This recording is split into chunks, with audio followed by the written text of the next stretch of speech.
Join me as we build up this kid bedroom into an over-the-top princess-themed room from scratch for under $300. We've just moved from Rome to the Swiss Alps, and my daughters got to pick the theme for their new room. They chose princess, and I went all in on custom but very affordable decor.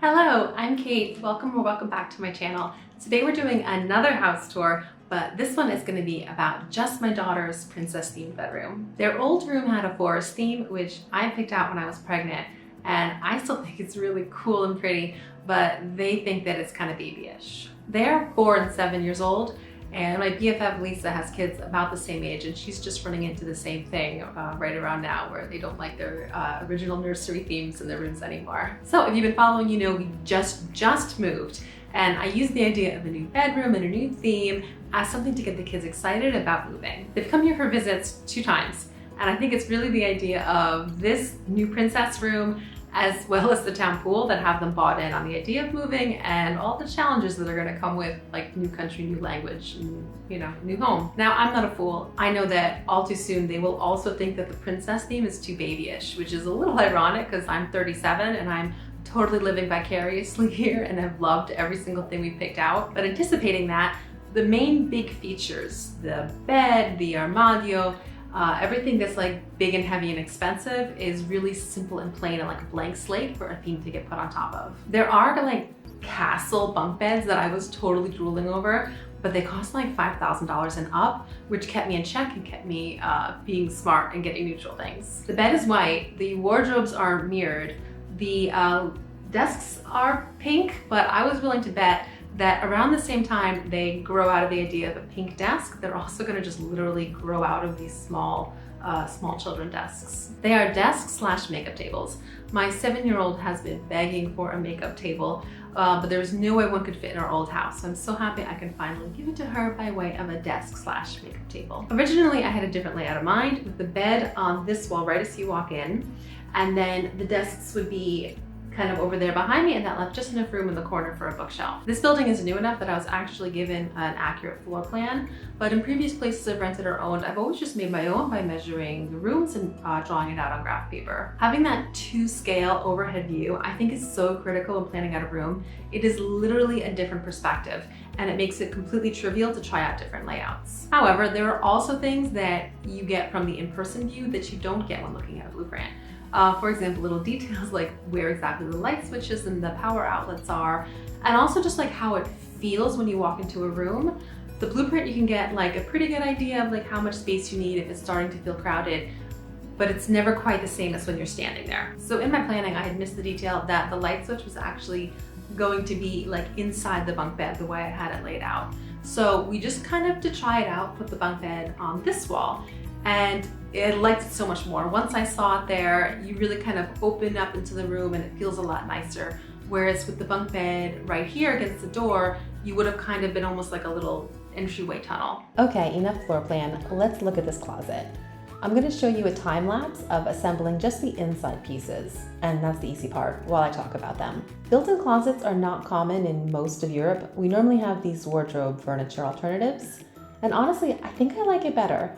Everyone decides how much closet space they want, and my girls need as much closet space as we can possibly fit, so it's a whole wall. The architect did a nice job leaving enough space behind the door that it is possible to use the space behind the door.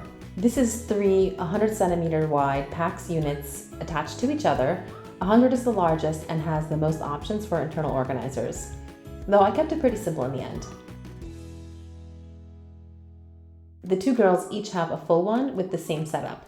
A bar at the very top for dresses, a lower bar for shirts, and a shelf where we'll have underwear and socks, box organizers, a normal drawer for pants and pajamas, and then a wire drawer at the very bottom for anything else. Maybe bathing suits in the summer and hats in the winter, we'll see, I'm not sure, but I know we'll need it. Behind the door is the shared one. Here, there's just one bar because longer dresses are going here. They have an impractical amount of fancy dresses, and this will be for those. Basically, any dress they can't wear to school, need my permission to wear, goes here. Then we have 3 of these drawer shelves. I love these. They are perfect for hair stuff and jewelry and all the girly things. I know you wouldn't think it, but I really don't push them into the girly stuff. I push back a little when they say something like blue is just for boys, but otherwise I just embrace what they're into, and they're into the girly stuff. On that note, let's talk about the princess stuff. So like I said, the big stuff in the room is super neutral and a blank slate for any theme to go on top of. Once I reined in my self-control and decided to go with normal plain bunk beds, I knew I wanted those awesome curtains to make it more like those cool ones. And if you order online, you can actually get custom size, custom art curtains made for cheaper than just normal ones you would buy in a store. So I went hunting for nice artwork, and there are some really, really great ones. I kept seeing a few I really loved for sale as just prints or as diamond painting kits. I don't really know what that is. So I used reverse image search to try to find the original source of that artwork, and almost all my favorites were actually puzzles. If it was an independent artist, my plan was to ask them if I could pay them for a downloadable for just this purchase. But since it was a big company and this is for my own just personal use in my house, I just took the art and did some Photoshop tricks to sharpen the images a bit. So I let them pick from a selection that I curated for them. I had assumed they wanted castles, but they actually ended up wanting princesses. Ages ago, I had seen these Alphonse Mucha style posters of Disney princesses and was in love. My little one actually picked this one without me pushing it on her, which originally had these dimensions that I'm showing on the screen, but I went into Photoshop and cut the 8 images up and played with the border width to make it into 2 images that were just the right size for the bed. Though of course I made 2 mistakes. One, I did this for the IKEA version of this bed and ended up buying the Mikasa version of this bed, which is a little sturdier and has a nicer ladder. The sizes are really close, but not exact. And 2, I imagined the curtain on the inside of the bed, but in the end, I liked it on the outside. The curtain falls nicer, but that means that the curtain on the side should be less wide because of the ladder. So the curtain's too big despite being custom sized for this purpose. The window curtain was a similar process. I let the girls choose between 2 castle pictures. I thought this one just needed to be a castle since the bed had princesses, and this one I had printed on transparent fabric. It is just the size of the window, no extra for gathering because I don't want to gather it, I want to be able to see the image.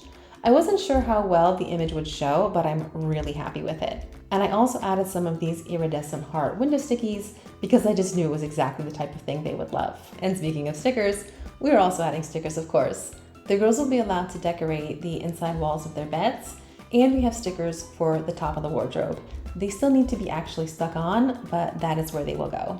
We also want to get some more for the backs of the mirrors on the makeup tables. I also got some fake flowers that I want to go horizontally along the bed, but still need to find the right hooks to attach them. So for now, they're just attached at the top and hanging down. That's also a nice kind of vine effect, but I think we're going to go horizontally and add some fairy lights there too. I got a little wireless lamp for a night light, especially for the top bunk.